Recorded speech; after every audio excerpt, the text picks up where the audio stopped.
नमस्कार दोस्तों, स्वागत है आपका मेरे YouTube चैनल नेशनल नॉलेज पर। दोस्तों, आज मैं आपको एक प्रश्न सिखाने वाला हूँ, बहुत ही अच्छा प्रश्न सिखाने वाला हूँ, जिस प्रश्न को करने में बहुत से बच्चे अटक जाएंगे।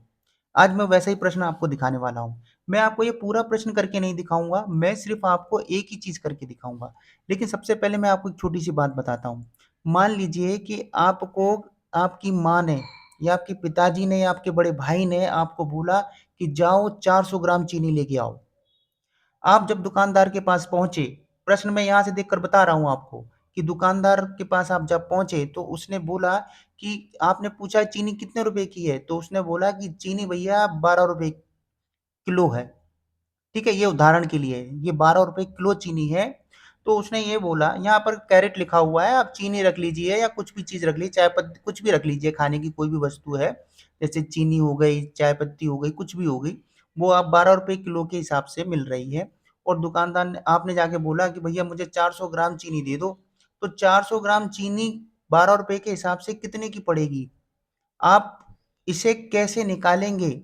आपको कैसे पता चलेगा कि 400 ग्राम चीनी कितने रुपए की हो गई? बस मैं आपको वही बताने वाला हूँ। यहाँ पर नीचे वाला डी वाला प्रश्न देखिए कि 300 ग्राम ग्रीन चिली एट रुपीज 14 पर केजी, यानी जो ग्रीन चिली है वो 14 रुपए के हिसाब से आ रही है, तो 300 ग्राम कितने की पड़ेगी? बस आज मैं आपको यही चीज समझाने जा रहा हूँ कि कोई भी चीज अगर 400 ग्राम, 300 ग्राम, 200 ग्राम आपको लानी हो तो वो कितने रुपए की पड़ेगी, जबकि कीमत उसकी कितनी है? 12 रुपए हो, 14 रुपए हो, 18 रुपए हो, 25 रुपए हो, 100 रुपए हो। तो बस वही, अगर आधी किलो चीज लानी हो तो हम तुरंत बता देंगे कि 12 रुपए की चीज है तो 6 रुपए की आधी किलो आएगी। लेकिन यहाँ 400 ग्राम लिखा हुआ है, तो 400 ग्राम को हम कैसे निकालेंगे, वही चीज मैं आज आपको समझाने वाला हूँ। तो देखो, हमने यहाँ पर कैरेट ना मान के हमने सिर्फ क्या मान ली, हमने सिर्फ यहाँ पर चीनी मान के चल रहे हैं कि हम चीनी खरीदने गए। ठीक है, तो हम इसे कैसे निकालेंगे वो मैं आज आपको तरीका बताने वाला हूँ। क्योंकि कभी भी आप दुकानदार के पास जाएंगे तो आपको 400 ग्राम, 300 ग्राम आप मिर्ची लेते होंगे या आप धनिया लेते होंगे, कुछ भी लेते होंगे, तो वो कैसे निकालेंगे वो मैं आज आपको बताने वाला हूँ, बहुत ही आसान तरीके से। दोस्तों, इसी प्रश्न को मैंने एक फॉर्मेट के आधार पर लिख लिया है। देखिए, चीनी की जो कीमत है वो 12 रुपए किलो है। ठीक है, अगर आपको 400 ग्राम चीनी खरीदनी है तो कितने की होगी? अगर हम आधी किलो, यहाँ पर 500 ग्राम लिखा होता, अगर यहाँ पर 500 ग्राम लिखा होता है, 500 ग्राम का मतलब होता है आधी किलो, तो आप आराम से आधी किलो ले आते, कितनी? 6 रुपए की चीनी आ जाती। लेकिन 400 ग्राम चीनी कितने की आएगी, वो चीज मैं आज आपको बताने वाला हूँ। तो देखिए, आपको मालूम होगा कि एक किलो, किलो यानी 1 केजी कितने के बराबर होते, कितने ग्राम होते हैं इसके अंदर? 1000 ग्राम होते हैं। 1 किलो में कितने ग्राम होते हैं? 1000 किलोग्राम होते हैं। ठीक है ना? 1 किलो में कितने ग्राम होते हैं? 1000 ग्राम होते हैं। तो हमें 100 ग्राम की कीमत पता करनी है पहले, क्योंकि जब हम 100 ग्राम की कीमत पता करेंगे तभी तो हम एक 400 ग्राम का निकाल पाएंगे। ठीक है ना? तो 100 ग्राम का पता करने के लिए हमें क्या करना होगा? इसको 10 से भाग देना पड़ेगा। किसको 10 से भाग देना पड़ेगा? किसको 10 से भाग देना पड़ेगा? देखो कैसे देना पड़ेगा। इसको 12 को 10 से भाग देना पड़ेगा। कैसे देना पड़ेगा? देखो, 100 है, 100 ग्राम की कीमत निकालने हैं, 1000 ग्राम होते हैं 1 किलो में। तो 2 जीरो से 2 जीरो कट गए, कितना बचा? 10 बचा।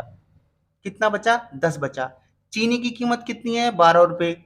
चीनी की कीमत कितनी? 12 रुपए। और 10 से भाग दे रहे हैं, जैसा कि मैंने भी आपको बताया, 2 जीरो से 2 जीरो कट गए, क्या बचा? 10 बचा।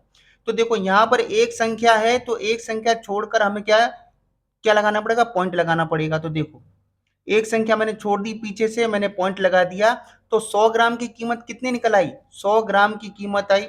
100 ग्राम की कीमत कितनी है? 100 ग्राम की कीमत कितनी है? 1.2। कितनी है? 1 रुपए 20 पैसे। कितनी है? 1 रुपए 20 पैसे। तो वो क्या बोल रहा है? 400 ग्राम की कीमत कितनी होगी? यहाँ 400 ग्राम आया है, यानी 100 को हमने 4 से गुणा किया है तो 400 ग्राम आ गया। 400 ग्राम आ गया। उसी प्रकार जब हम 1.2 को 4 से गुणा करेंगे, क्योंकि 400 ग्राम है ना, तो इसलिए 4 से गुणा करेंगे, तो कितना आएगा? 48 आ जाएगा। 48, यानी 4 एकम 4, 4 दूनी 8, और दशमलव और 4 एकम 4। ठीक है, तो कितना हो गया? 4 रुपए 80 पैसे की चीनी होगी। कितनी? 400 ग्राम। मुझे उम्मीद है कि आपको ये समझ में आ गया होगा। बस कुछ नहीं करना है, छोटी सी कैलकुलेशन थी। ग्राम अगर कि 300 ग्राम 200 ग्राम का अगर आपको हिसाब लगाना हो तो सेम आप इसी तरह करेंगे कि 1 किलो में 100 ग्राम 1000 ग्राम होते हैं। और ये 100 ग्राम की कीमत निकालने के लिए सबसे पहले हमें 1000 से 100 को क्या करना, भाग देना पड़ेगा। तो कितना आ गया, 10 आ गया। बस उसी 10 से चीनी कितनी है इसमें भाग दीजिए, जैसे 1.2 आ गया। और हम 400 ग्राम निकाल रहे हैं, अगर 300 ग्राम निकालते तो यहाँ 3 से गुणा कर देते और हमारी कीमत निकल के आ जाती। तो 400 ग्राम चीनी कितने की हुई, 4.8 की, यानी 4 रुपए 80 पैसे की हो गई। मुझे उम्मीद है कि आपको ये समझ में आ गया होगा, क्योंकि ग्राम वाले क्वेश्चन में बच्चे ज़्यादा अटकते हैं। इसी तरह मेरे YouTube channel knowledge national knowledge को देखते रहिए। बहुत बहुत धन्यवाद।